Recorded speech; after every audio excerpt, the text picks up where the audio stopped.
Hoy nos encontramos con Santa Juana Antida en su peregrinaje en soledad desde Wiesen, en Alemania, hasta la abadía de Nuestra Señora de los Ermitaños de Einsiedeln, en Suiza.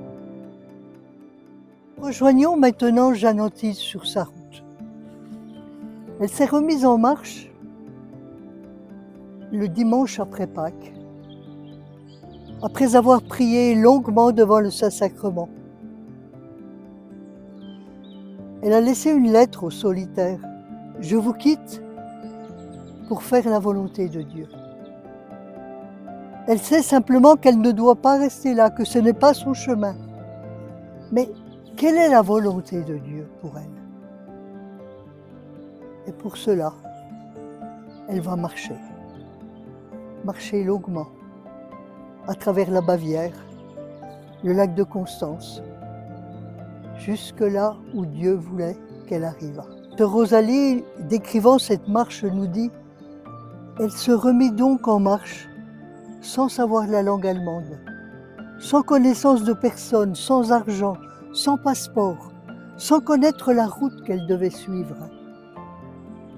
Elle se remet entre les mains de Dieu, avec la ferme confiance qu'il la guiderait jusqu'au terme où il voulait qu'elle arrive pour connaître sa volonté. » Jeanne Antide revit là, à son tour, l'expérience d'Abraham. Va vers le pays que je te montrerai. Et à ce moment-là, Jeanne Antide, c'est une vie offerte, qui attend tout de Dieu, aujourd'hui comme pour demain. Elle sait simplement qu'elle doit retourner vers la France. Elle est décidée maintenant à vivre sa foi là où le Seigneur la conduira. Donc Jeanne Antide, maintenant, elle a 32 ans. Et tout ce qu'elle a commencé jusque-là n'a pas pu aboutir. Elle est partie chez les filles de la charité, elle est revenue. Elle a rejoint cette communauté, elle découvre que là n'est pas son chemin. Mais où est sa route? Où est son propre chemin? Elle ne cherche plus un refuge à l'extérieur, mais elle retourne vers cette France encore en proie à la révolution, à l'athéisme des idéologues et surtout à la misère de la population. Là, Dieu lui montrera son chemin, elle en est sûre, mais par où passer, jusqu'où et jusqu'à quand? Mais pour recevoir cette lumière, Jeanne Antide va devoir passer par le désert. Elle va vivre son exode. Elle choisit de s'habiller en pauvre, mais elle va connaître à l'intérieur une pauvreté encore plus grande. Elle ne connaît pas la langue, elle est donc à la merci de tous ceux qu'elle rencontre. Elle fait vraiment là l'expérience de la condition de l'émigré sans papier, étranger, exclu. Quand elle passe dans les villages, les enfants se moquent d'elle, où personne ne veut la recevoir. Mais aussi parce qu'elle n'a rien, elle demande tout à Dieu. Et elle va connaître durant ces mois de marche une intimité avec Dieu dont elle a toujours rêvé. Elle demande tout, elle reçoit tout. Et elle prie dans l'action de grâce. Elle demande un abri pour s'abriter parce que souvent elle est mouillée par la pluie. Elle demande une barque pour traverser un lac. Elle demande surtout une protection lorsqu'elle est agressée.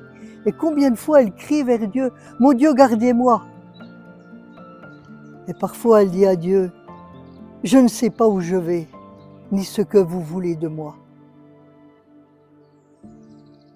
Et puis un jour, en elle, elle entend comme une voix qui lui dit « Allez, va toujours, je veux me servir de toi pour faire de grandes choses.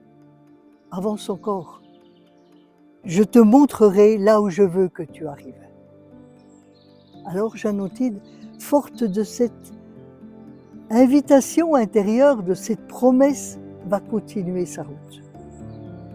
À travers la Bavière, elle va traverser le lac de Constance passer par Zurich, et là, elle va se diriger vers une abbaye, Notre-Dame d'Einsiedeln. Alors, Einsiedeln, pour elle, c'est déjà un lieu connu, parce que c'était le lieu traditionnel du pèlerinage en Franche-Comté. Lourdes n'existait pas à ce moment-là. Les gens disaient, on va aux ermites, on va prier Notre-Dame des Ermites à Einsiedeln. Peut-être elle-même a-t-elle fait ce pèlerinage lorsqu'elle était jeune. On ne le sait pas.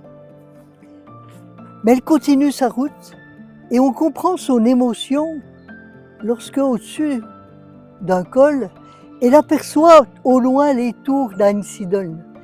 Et là, ce Rosalie nous dit, elle s'assied en pleurant de joie et de reconnaissance envers le Seigneur et sa bonne mère de l'avoir conduit jusque-là sans encombre. Einsiedeln. Combien de lieux dans sa région portent ce nom et évoquent cet endroit. Et là, Jeanne Antide va rester 4 jours. Elle va s'asseoir en sécurité devant Marie. Elle va remettre là une nouvelle fois toute sa vie entre les mains de Dieu, rester à l'écoute, disponible. Et là, elle va recevoir une belle réponse. Elle se confesse à un ermite qui parle français. Avec lui, elle lui dit où elle en est, tout ce qu'elle a cherché. Et voici la réponse qu'elle entend. Ma fille, le Seigneur, la volonté de Dieu, la voici. Dieu vous veut en France. La jeunesse abandonnée vous attend. Allez comme une bonne fille de Saint-Vincent de Paul, évangéliser les pauvres. Forte de cette promesse, Jeanne Antide reprend sa route, désormais avec espérance. Une espérance qui la conduit, qui la soutient et qui lui permet d'avancer jusqu'où Dieu veut qu'elle soit.